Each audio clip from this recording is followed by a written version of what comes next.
শিশু ও নারী কল্যাণ দপ্তরের এটা হচ্ছে নোডাল এজেন্সি, ইমপ্লিমেন্টিং এজেন্সি। তাদের 19/5/2026 তারিখে 2411-WCD নম্বর বিজ্ঞপ্তির মাধ্যমে তারা একটা মোটামুটি এসওপি দেয়, তার ভিত্তিতেই ভেরিফিকেশন হয়েছে। এবং এই ভেরিফিকেশনে যারা যোগ্য বিবেচিত হয়েছেন, বৈধ হয়েছেন, তাদের অর্থ 17 তারিখ থেকে প্রদান করা হবে। এরপরেও আমরা একটা অভিযোগ পোর্টাল রাখব, যে অভিযোগ পোর্টালে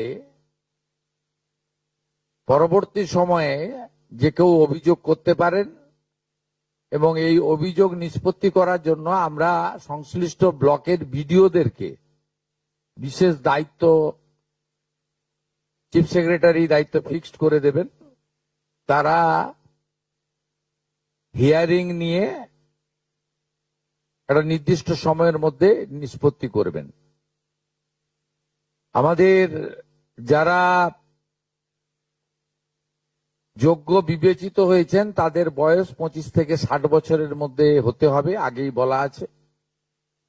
কেন্দ্রীয় বা রাজ্য সরকার, কোন বিধিবদ্ধ সংস্থা, সরকারি আন্ডারটেকিং, পঞ্চায়েত, পৌরসভা, সরকার, সরকারি সাহায্যপ্রাপ্ত শিক্ষা প্রতিষ্ঠান অর্থাৎ শিক্ষক, শিক্ষাকর্মী,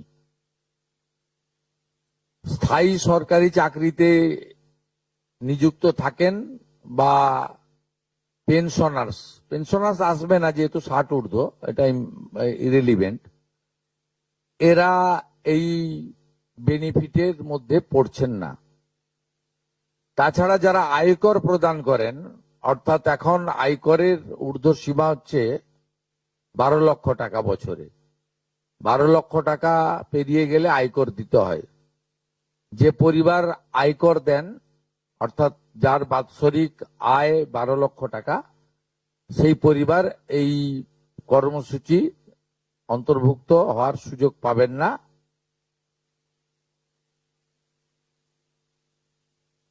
এবং যে মহিলা নিজে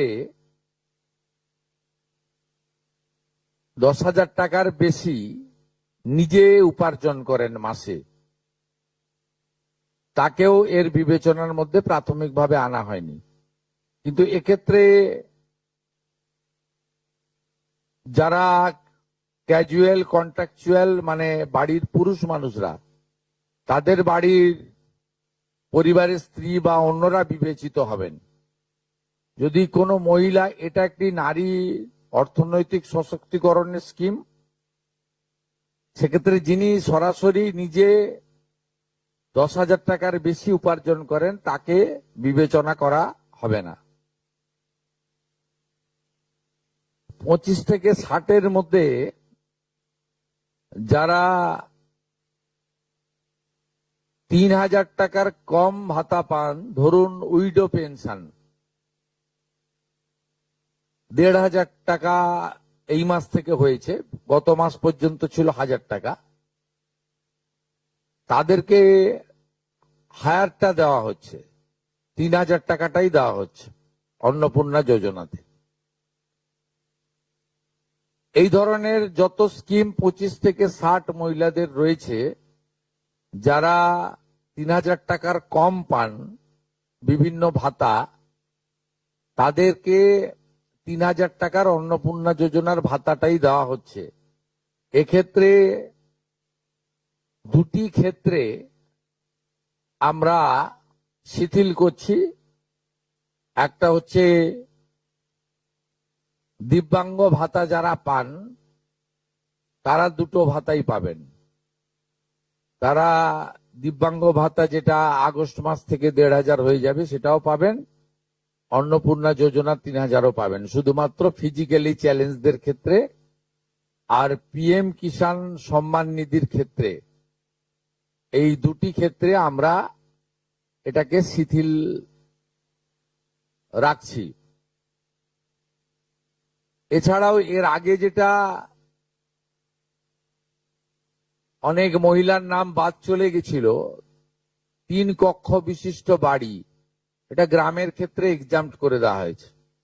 গ্রামের ক্ষেত্রে কোনো বাড়ির সংখ্যা রাখা হয়নি, শিথিল করে দেওয়া হয়েছে। অর্থাৎ গ্রামীণ এলাকার মহিলারা এবারে আরো বেশি সংখ্যায় সুযোগ পাবেন। তাদের ক্ষেত্রে, গ্রামীণ ক্ষেত্রে 3 কক্ষ বিশিষ্ট বাড়ি, যেটা জুলাই মাসে ওই ক্রাইটেরিয়াটা থাকার কারণে অনেকে বঞ্চিত হয়েছেন, এবারে আর বঞ্চিত তারা হচ্ছেন না। এবং শুধুমাত্র জমির পরিমাণের ক্ষেত্রেও যে 7টি কর্পোরেশন রয়েছে, সেখানে শুধুমাত্র 50 ডেসিমেলের বেশি জমির মালিকানা যারা কর্পোরেশন এলাকা, কলকাতা, হাওড়া কর্পোরেশন এলাকা 7টি, পৌর এলাকা এবং গ্রামীণ এলাকাতে ছাড় দেওয়া হয়েছে জমির পরিমাণের ক্ষেত্রে। এর ফলেও আরো অধিক সংখ্যক মহিলা, গ্রামীণ মহিলারা বিশেষ করে, এবারে আপনার অর্থ পাওয়ার ক্ষেত্রে সুযোগ পাবেন। আমরা সরকারি অর্থ, নারী সশক্তিকরণ, নারীর অর্থনৈতিক ক্ষমতা বৃদ্ধি, এই লক্ষ্য রেখে প্রকৃত প্রাপকদেরকে আমরা দেব। এবং প্রাথমিকভাবে সংখ্যাটা 17 তারিখে মাননীয় মন্ত্রী মালতী রায় মহোদয় আপনাদের জানিয়ে দেবেন। 17 তারিখ বিকেলে। আমি সংখ্যাটা বলছি না, কিন্তু যে কয়েক লক্ষ মহিলা তারা জুলাই মাসে অর্থ থেকে বঞ্চিত হয়েছিলেন, এই 3 কক্ষ বিশিষ্ট বাড়ি বা জমির পরিমাণ ইত্যাদির কারণে তাদের ম্যাক্সিমামটাই এবারে আমরা সংযুক্ত করে দিয়েছি। অন্নপূর্ণা যোজনা নিয়ে কমল চিন্তা। 17ই আগস্ট থেকে কারা টাকা পাবেন জানালেন মুখ্যমন্ত্রী। ভিডিও থেকে আপনারা এতক্ষণে জেনেই গিয়েছেন 17ই আগস্ট কারা কারা টাকা পাচ্ছেন। আগামী 17ই আগস্ট থেকে অন্নপূর্ণা যোজনার 3য় কিস্তি পাঠাতে শুরু করবে রাজ্য সরকার। আগেই এই ঘোষণা হয়ে গিয়েছে। এবার কাদের অ্যাকাউন্টে 3000 টাকা করে ঢুকবে তা জানিয়ে দিলেন মুখ্যমন্ত্রী শুভেন্দু অধিকারী।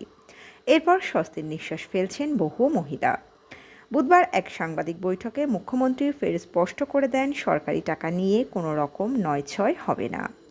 একমাত্র যোগ্য উপভোক্তাদের চিহ্নিত করে অন্নপূর্ণা যোজনার টাকা পাঠানো হবে। শুভেন্দু অধিকারী আরও বলেন, অনেকে যেমন অন্নপূর্ণা যোজনার টাকা না পাওয়ার অভিযোগ জানিয়েছেন, তেমনই অনেকে আবার অভিযোগ করেছেন যোগ্য নন এমন মহিলাও এই প্রকল্পের সুবিধা পাচ্ছেন। সেই কারণে রাজ্য সরকার বর্তমানে ভেরিফিকেশন করছে। আগামী 13ই আগস্ট বৃহস্পতিবার অবধি এই প্রক্রিয়া চলবে। মুখ্যমন্ত্রী এরপর জানান, ইতিমধ্যেই যাদের ভেরিফিকেশন সম্পন্ন হয়েছে, আগামী 17ই আগস্ট থেকে সেসব যোগ্য উপভোক্তাদের অ্যাকাউন্টে 3000 টাকা করে ঢুকতে শুরু করবে। পাশাপাশি নতুন আবেদনকারীরাও এই দিন থেকে টাকা পাবেন। শুভেন্দু অধিকারী আরও বলেন, আগের সরকারের আমলে যেভাবে আর্থিক যোজনার দুর্নীতি হয়েছে, বর্তমান রাজ্য সরকারের আমলে তা আর হবে না। এসওপির ভিত্তিতেই ভেরিফিকেশন হয়েছে বলে জানান তিনি। একই সঙ্গে বলেন, প্রত্যেক মাসে অন্নপূর্ণা যোজনার টাকা ঢুকতে এত দেরি হবে না। মাসের 2য় সপ্তাহেই যোগ্য উপভোক্তাদের অ্যাকাউন্টে 3000 টাকা করে পাঠিয়ে দেবে অর্থ দপ্তর। এছাড়া এদিন মুখ্যমন্ত্রী আরও জানিয়েছেন, অন্নপূর্ণা যোজনার ক্ষেত্রে বেশ কিছু নিয়ম শিথিল করা হয়েছে। ফলে আরও বেশি সংখ্যক মহিলা এই প্রকল্পের সুবিধা পাবেন। রাজ্যে যেসব মহিলা দিব্যাঙ্গ ভাতা ও পিএম কিষাণ যোজনার টাকা পেতেন, তারাও এবার থেকে এই প্রকল্পের সুবিধা পাবেন বলে জানিয়েছেন মুখ্যমন্ত্রী।